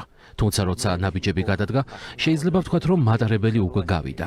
კარგია, რომ საქართველოში ახლა ვითარება სტაბილურობისკენ მიდის, მაგრამ ხედავთ, ისევ მაკრონის ყურები ჩანს. ვერ ისვენებს ადამიანის საკუთარ ქვეყანაში. მას აუცილებლად სჭირდება შეძვრეს საქართველოში. მარტო მაკრონის ყურები არ ჩანს, რა თქმა უნდა, ბევრი ვინმეს ყურები ჩანს, ბევრი ვინმეს ცხვირი ჩანს, ბევრი ვინმეს უსინდისობა ჩანს და ბევრი ვინმეს დაუოკებელი სურვილი ჩანს საქართველოს საშინაო საქმეებში ჩარევისა. ეს ეხება დასავლეთს, რა თქმა უნდა, რომელსაც სიკეთე არსად არ მოუტანია და მათი პოლიტიკა სხვათა შორის თითქმის ყველგან მარცხდება. ამის შესახებაც საუბრობს ბატონი ალიევი. ისინი მიჩვეულები არიან, რომ ყველას თავად ასწავლონ, რომ მათ წინაშე ქედი მოიხარონ, მათგან რჩევა იკითხონ და მათი ნებართვის გარეშე არაფერი გააკეთონ. საფრანგეთთან ჩვენ არანაირი პრობლემა არ ქონია, თუმცა მაკრონის მთავრობის განდიდების მანიამ ჩვენი ურთიერთობა უფსკროლში გადააგდო. საფრანგეთი ერთ დროს დიდებული ქვეყანა იყო, დიადი მოაზროვნეებით, სწავლულებითა და მწერლებით, მაგრამ ახლა ასე არ არის. ახლა მაკრონის რეჟიმი საფრანგეთს წარუმატებელ ქვეყნად აქცევს. რამდენიმე მაგალითს მოგიყვანთ: მარცხი აფრიკაში, მარცხი ლიბანში, აზერბაიჯანში და მარცხი საქართველოში. მართლაც ასეა, მათ ყველგან მარცხი განიცადეს, უკვე შეიძლება ლაპარაკი ამასთან დაკავშირებით, თუმცა ეს მარცხი გარკვეული პერიოდის შემდეგ უფრო თვალსაჩინო გახდება. ეს დღეს უკვე საეჭვო არ არის, იმიტომ რომ დასავლური პოლიტიკა, ეს არის ის პოლიტიკა, რომელიც პირდაპირ ყვირის თავისი სიბინძურით, თავისი კაცთმოძულეობით და არასწორი პოზიციებით და დამოკიდებულებებით. სხვათა შორის, რა კი ორი სიუჟეტი ვნახეთ, მე მინდა კიდევ ერთი სიუჟეტი შემოგთავაზოთ ალიევის ნათქვამიდან. ის მიმართავს ბორელს, რომელმაც დასავლეთი თუ ევროპა ოაზისად მოიაზრა, ხოლო ყველა დანარჩენს ჯუნგლები ვიწოდა. აი ბატონმა ალიევმა გაიხსენა ეს ნათქვამი. ბორელს 10 წლების წინ რომ ეცხოვრა, დიქტატორი ფრანკოს კარგი საგარეო საქმეთა მინისტრი იქნებოდა. მას უბრალოდ არ გაუმართლა, რომ სხვა დროში ცხოვრობს. მინდა მას სორიოდე გზავნილიც დავაწიო. უკვე ვთქვი და გავიმეორებ მის გამონათქვამს. მან ხომ თქვა, რომ ევროპა ეს საყვავებული ბაღია და ყველაფერი დანარჩენი ჯუნგლებია. მე ვთქვი, თუ ჩვენ ჯუნგლები ვართ, საქმე ჩვენგან შორს დაიჭირეთ.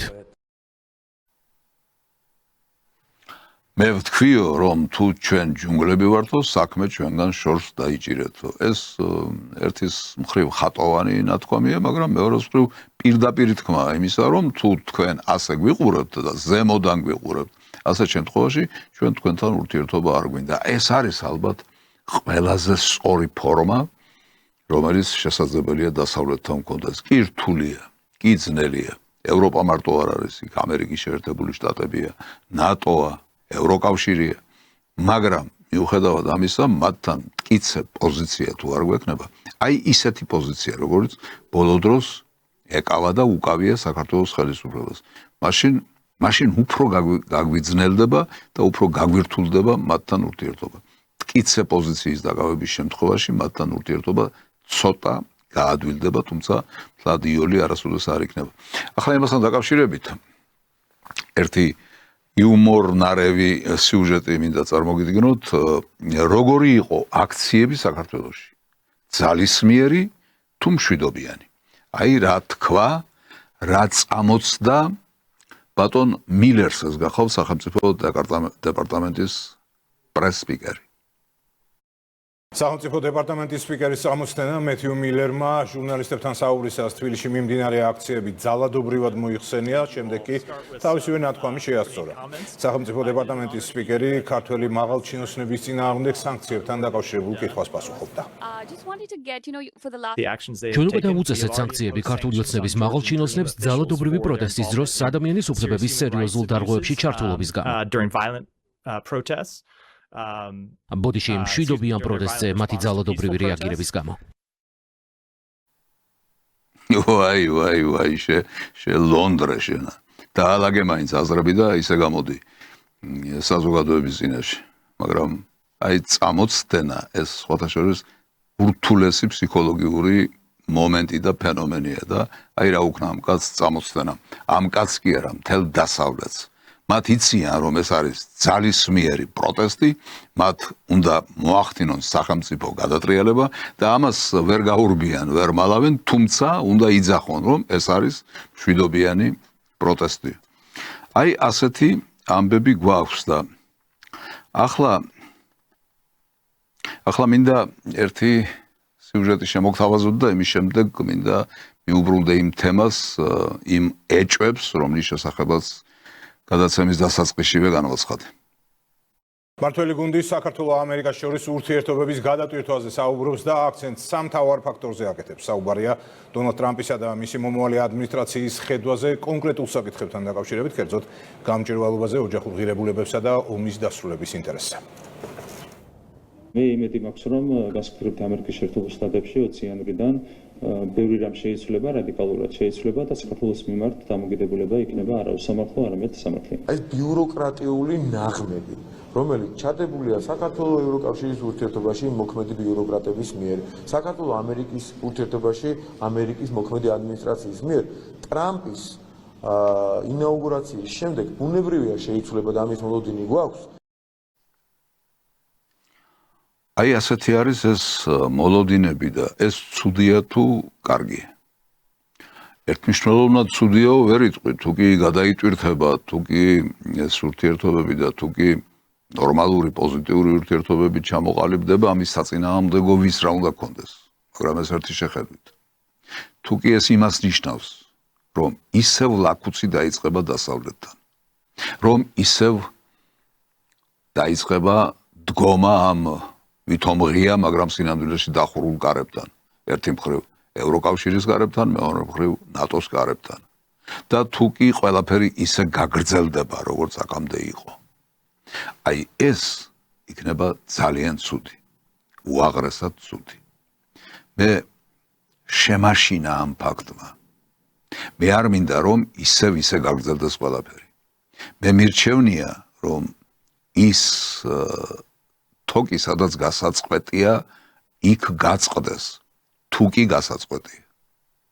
თუ კი დასავლეთისგან ჩვენ მეც ვერაფერს მივიღებთ, ვიდრე აქამდე მივიღეთ, ასეთ შემთხვევაში ჩვენ დასავლეთთან გვირჩევნია ისევ დაძაბული ურთიერთობა გქონდეს, იმიტომ რომ მარტო დასავლეთი არ არსებობს.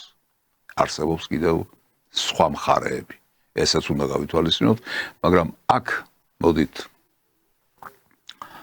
ცოტა ამოვისუნთქოთ და იმ რუბრიკას შემოგთავაზებთ, რომელსაც ფსიქიატრიის რენტგენი უწოდე.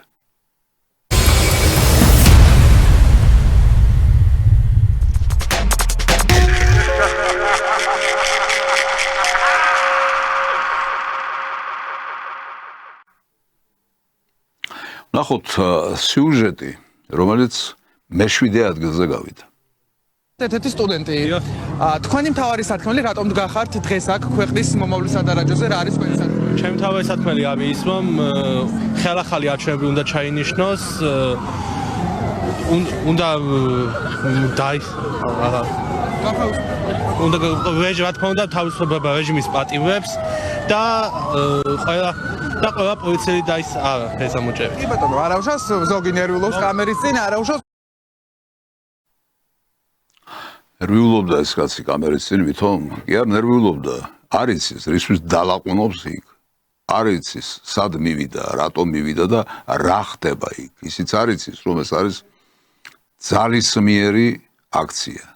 ეს არ არის მშვიდობიანი აქცია და ასეთ აქციაზე რომ მიდიხარ, მაშინ რაღაცა მტკიცე პოზიცია უნდა გქონდეს, რომ ამიტომ დგები ამ აქციაზე და პროტესტს ვაცხადება, მაგრამ როდესაც გითხეს, რაში გამოიხატება შენი პროტესტიო, სამი სიტყვა ერთმანეთს ვერ გადააბა და შემდეგ ჟურნალისტმა მდგომარეობა იმითი ახსნა, რომ ზოგს უჭირს კამერასთან ურთიერთობა. მეექვსე ადგილზე გასული სიუჟეტი. გენდაფები აქვარ, ჯადოქრები მოვიდა, კეთილი ხალხი, ღმერთის ხალხი, ღმერთის ბაბუები აქ არიან, იქით არიან სუპეროტები. არის ეს ნორმალური ადამიანის საქციელი? რა თქმა უნდა არა. ეს არის ეგზალტირებული ადამიანის საქციელი. ეს არის საქციელი ადამიანისა, რომელიც ადეკვატური აღარ არის უკვე. ადამიანი, რომელიც გამოსულია მდგომარეობიდან, წონასწორობიდან და საკუთარ თავს, საკუთარ ქცევებს ვეღარ აკონტროლებს.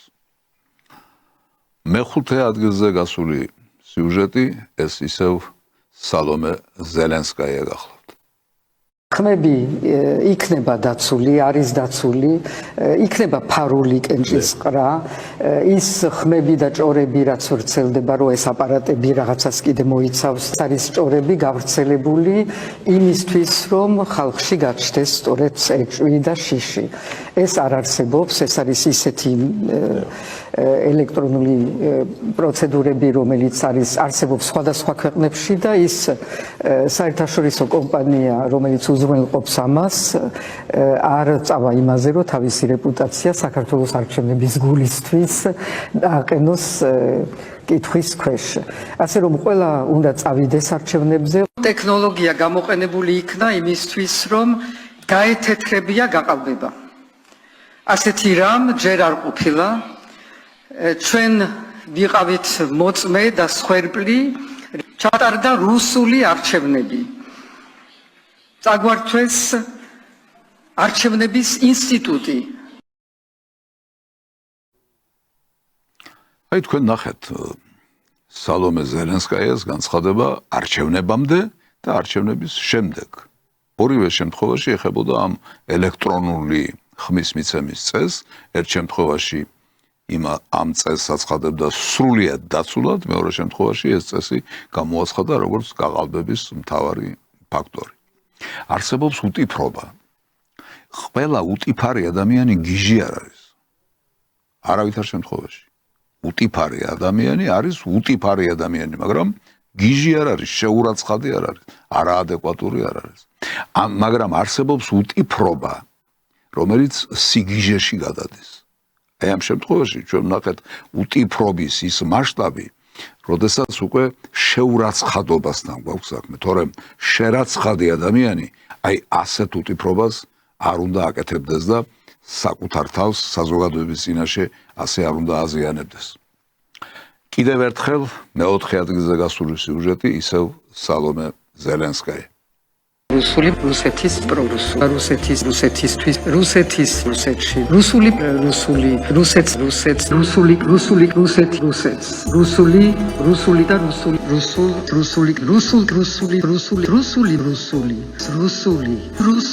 რუსული არის რუსეთის რუსეთთან რუსეთში რუსეთთან რუსეთი არის რუსები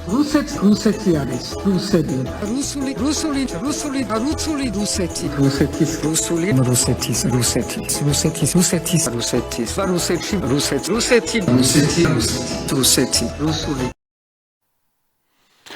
ეს მისი არ არის გენეტიკური ავადმყოფობა, გენეტიკური ფობია ამ სახელმწიფოს. სხვათა შორის რუსეთი საბჭოთა კავშირი იყო ის უკვე, მაგრამ პრაქტიკულად რუსეთი იყო ხომ ის ქვეყანა, რომელსაც ესენი იმ თავიანთ უბედურებას აბრალებენ და ასეც იყო სწორედ ამ ქვეყანამ განდევნა მისი წინაპრები საქართველოდან.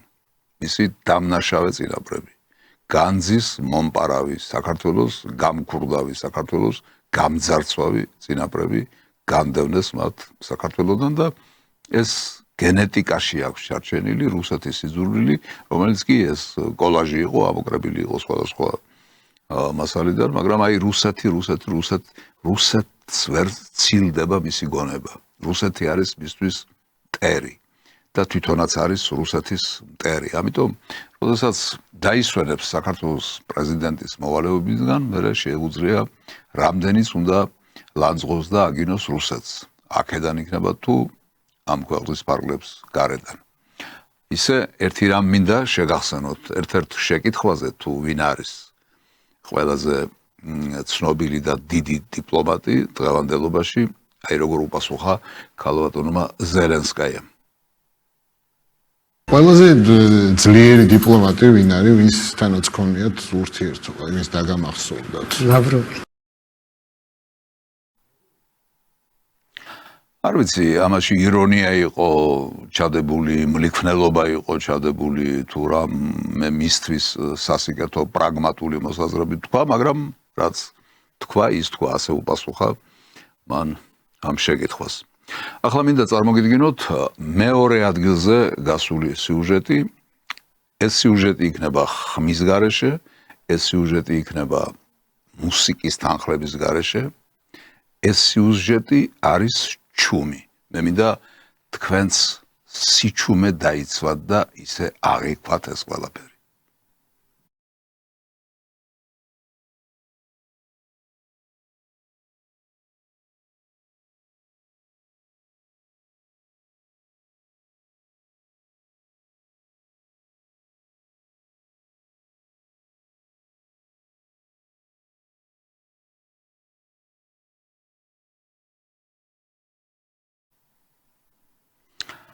მოგეწონათ?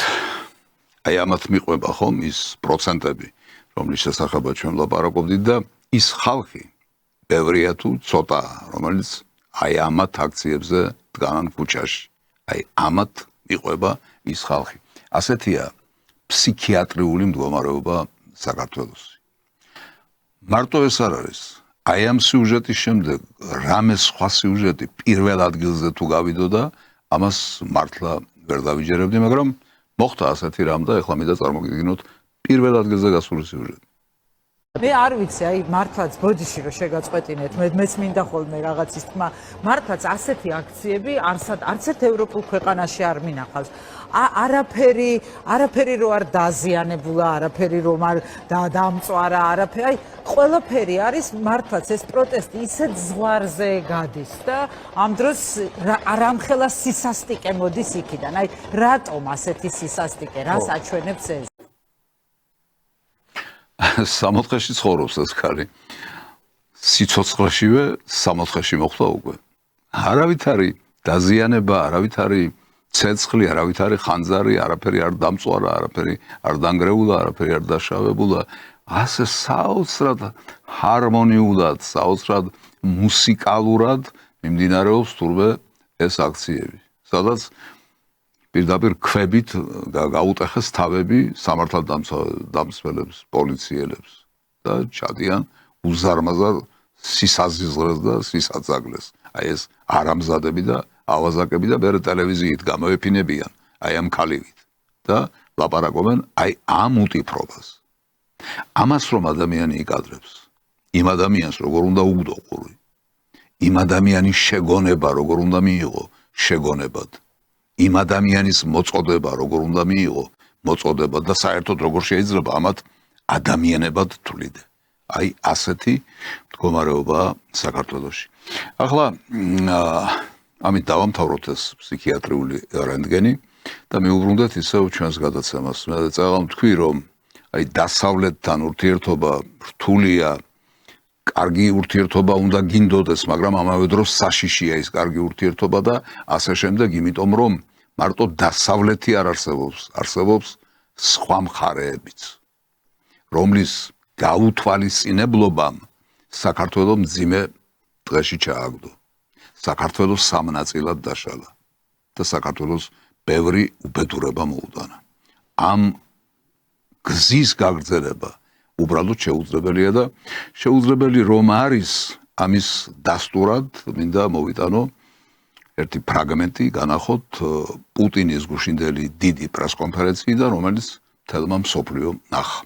აი ეს ფრაგმენტი, რომელსაც ახლა გთავაზობთ, ეხებოდა იმ ახალ შეიარაღებას, რომელსაც ორეშნიკი ქვია.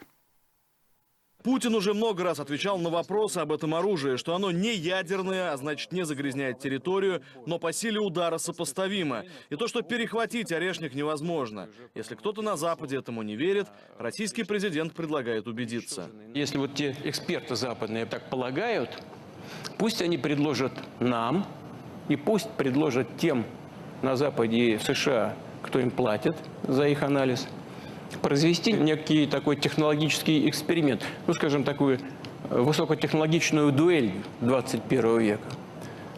Пусть определят какой-то объект для поражения, скажем, в Киеве. Сосредоточат туда все свои силы ПВО и ПРО, а мы нанесем туда удар орешником и посмотрим, что будет. Мы к такому эксперименту готовы. Интересно, думаю, что будет полезно и для нас, и для американской стороны. В распоряжении Киева и у европейских клиентов Вашингтона есть системы ПВО «Патриот». То, что они бесполезны, в случае применения орешника вроде бы все признают. Более современная система производства в США ТХААД. Ее сейчас тоже выпрашивает Киев. Но и она, по словам Путина, если ее поставят Украине, окажется бесполезна. Пускай поставят, мы наших ребят на Украине попросим, чтобы они нам, может, и подсказали, какие-то там есть современные, ценные для нас тоже решения. Когда я говорю наших ребят, говорю без иронии, нам есть с кем разговаривать на Украине.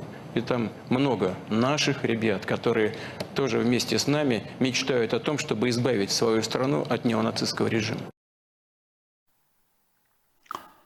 აი ასეთი იყო ეს განცხადება, რომელიც არ შეიძლება რომ გაუთვალისწინებლად დატოვოს რომელიმე სახელმწიფო, რომელიმე ხალხმა. ეს თამაში არ არის.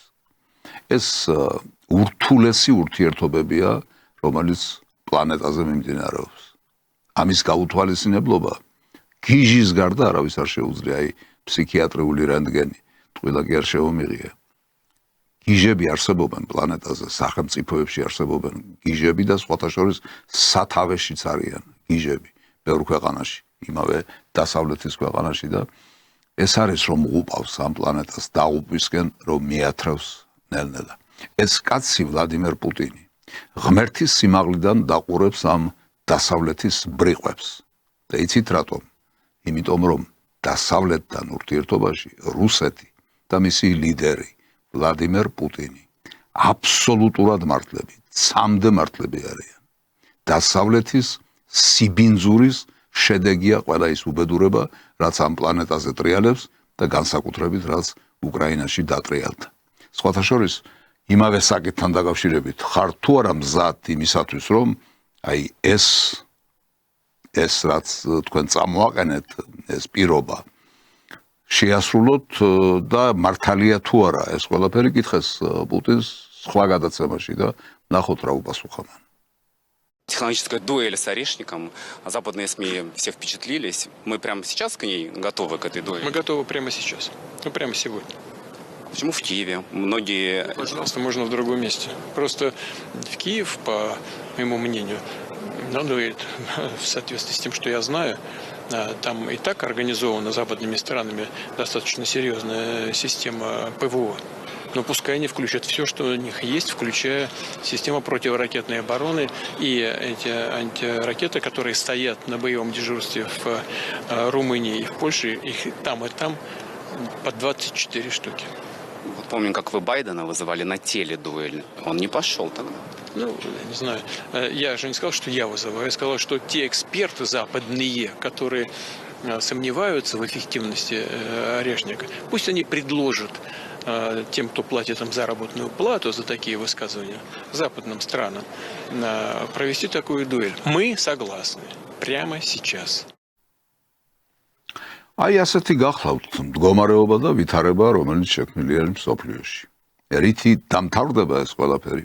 მე მგონი ამის წინასწარმეტყველება ადვილი არ არის, მაგრამ თლად ძნელიც არ უნდა იყოს. მე მგონი გამგები უკვე გაიგებდა თუ რა საით მიდის. და სხვათა შორის გუშინდელ პრესკონფერენციაზე ვლადიმერ პუტინმა ერთი უაღრესად მნიშვნელოვანი განცხადება გააკეთა. უпростоრად განცხადება კი არ გააკეთა შეკითხვაზე თუ როგორ აფასებს ის ბაიდენის მიერ საკუთარი შვილის შეწყალების ფაქტს. უაღრესად საინტერესოდ უპასუხა და მე მინდა ეს ფრაგმენტიც მოგასვენინოთ. Президент США нарушил данное им слово и перед своим грядущим уходом с политической сцены помиловал собственного сына Хантера. Такая тонкая вещь тоже. У нас есть в истории нашей страны есть и другие примеры.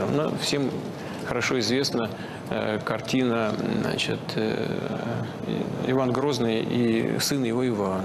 Мы все знаем, это легенда или нет, так же как легенда или нет то, что произошло с сыном Петра I, с Алексеем, или со Сталиным. Это не легенда. Так? А когда Сталин отказался от предложения поменять его сына Якова, находившегося в плену, на фельдмаршала Паулюса. Сказал, что я солдата на маршала не меняю. Вы понимаете, это вот решение человека. Но тогда ведь ситуация была какая? У нас даже сдача в плен считалась предательством. Почему? И можно что угодно по этому поводу говорить.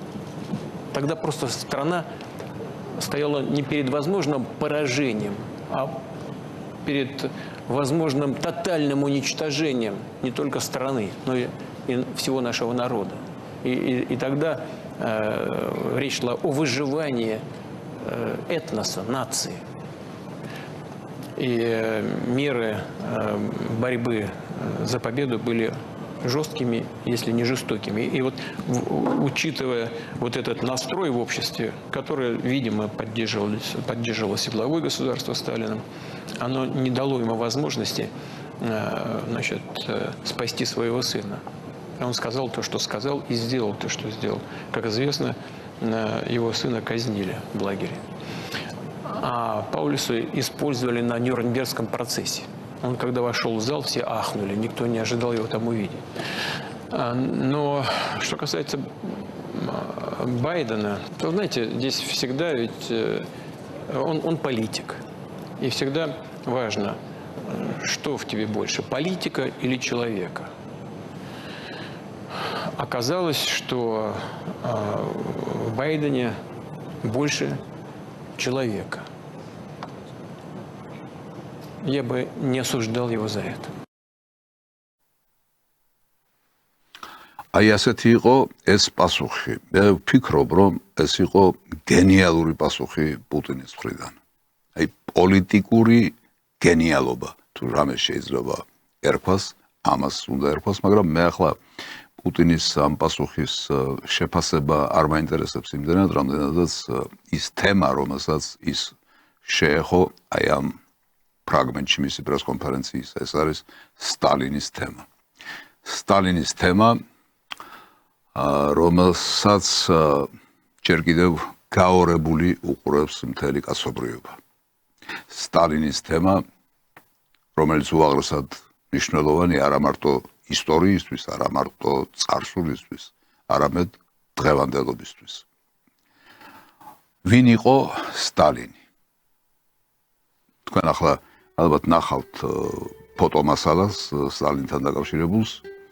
მე მინდა ორიოდე სიტყვა ვთქვა ამ კაცთან დაკავშირებით, იმიტომ რომ ხვალ არის დაბადების დღე 21 დეკემბერი და თანაც არის 155 წლისთავი მისი დაბადებიდან. მე ვთხოვ რეჟისორს გაუშვოს მასალა, რომელიც არის ამასთან დაკავშირებით მომზადებული. ვინ იყო სტალინი? ის იყო კაცი, რომელმაც გააკეთა ისეთი რამ, რომლის მსგავსი კაცობრიობის ისტორიაში არავის გაუკეთებია. მან კაცობრიობის ისტორიის მთელი უსამართლობა სამართლიანობის შეცვალა, ანუ ისტორიის უკუღმა მბრუნავი ჩარხი წაღმა დაატრიალა. პირველად კაცობრიობის ისტორიაში შექმნა და ააშენა დედამიწის 1/6-ზე გადაჭიმული სახელმწიფო, სადაც ადამიანის მიერ მეორე ადამიანის ჩაგვრის ბერკეტები არ არსებობდა და შრომა თავისუფალი და შემოქმედებითი. სტალინური წითელი ვარსკვლავი იყო სიმბოლო სოციალური თანასწორობისა და სოციალური დაცულობის. სტალინმა მშრომელ ადამიანს მეორე ყველაზე სისხლიან მსოფლიო ომში გაამარჯვებინა. სტალინმა მშრომელი ადამიანი ცამდე აამაღლა ამ სიტყვის როგორც გადატანითი, ასევე პირდაპირი მნიშვნელობითაც. საბჭოთა კავშირის შრომელი ადამიანი პირველად გაიჭრა კოსმოსში. ხშირად გაიგონებთ შეკითხვას, რა ღუპავს მსოფლიოს? სად არის დღევანდელი გლობალური კრიზისის სათავე? კი პასუხებთ, სტალინური სოციალისტური იდეების უარყოფაში. იბადება მეორე შეკითხვა, სად არის გამოსავალი? კვლავ გიპასუხებთ, სტალინური იდეების რეანიმაციაში. ახალი შეკითხვა გაჩნდება, კი მაგრამ სტალინი ხომ ვერ მოვა? გიპასუხებთ, აქ ევროპელი გერმანელი ფაშისტების მიერ სასტიკად ნაწამების საბჭოთა პარტიზანი გოგონას ზოია კოსმოდემიანსკაიას ნათქვამს გავიმეორებ. სტალინი მოვა. სტალინი ან მოვა, ან კაცობრიობა მივა კატასტროფამდე. ან ერთი, ან მეორე. ხვალ 21 დეკემბერს სტალინის დაბადებიდან 145 წელიწადი სრულდება. გილოცავთ ყველას, ვისვისაც ჯერ კიდევ არ დაუბინდავს გონება დასავლურ პროპაგანდას და დასავლურ სიბინძურეს. აქ დავამთავრებავ გადაცემას და დღესაც თუ არ იქნება კაკუნი ამ კარებზე, მართლა გამიკვირდება. იმიტომ რომ დღეს ბევრი საბუთი მივეცი იმას, ვინ შეიძლება დააკაკუნოს, შემოვიდეს და მითხრას, რომ სპეციალური გამოშვება აიკრძალა იმისათვის, რომ ეს გააკეთოს. მაგრამ აგერ შევყურებ კარებს, უსმენ, არც კაკუნი არ არის, არც არავინ შემოდის. ამიტომ დამშვიდებული ამ ვითარებით, იმ იმედით, რომ კვლავ შედგება ჩვენი შეხვედრა მომავალ პარასკევს გადაცემაში სპეციალური გამოშვება, დაგემშვიდობებით. ნახვამდის.